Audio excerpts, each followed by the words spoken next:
বললাম ঘনেশ্যাম এই মুরালিশা উত্তর মুরালিশা থেকে আজকে প্রায় শতাধিক মানুষ বিভিন্ন দল থেকে আইএসএফে যোগদান করেছেন।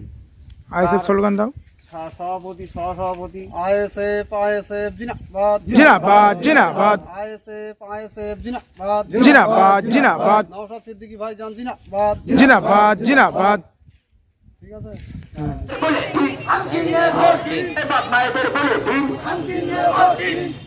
শাসক দলের বিরুদ্ধে লড়াই চাই, চাই। বন্ধুগণ, আসন্ন বসিরহাট লোকসভা কেন্দ্রের মাননীয় প্রার্থী আখতার রহমান বিশ্বাস ভাই, আপনাদের কাছে বিষয়ে মা ও কাকিমা এবং ভাইদের বলবো, ভাইকে দোয়া করে দোয়া ও আশীর্বাদ করবে এবং আইএসএফকে বিপুল ভোটে জয়যুক্ত করবে চলুন। বন্ধু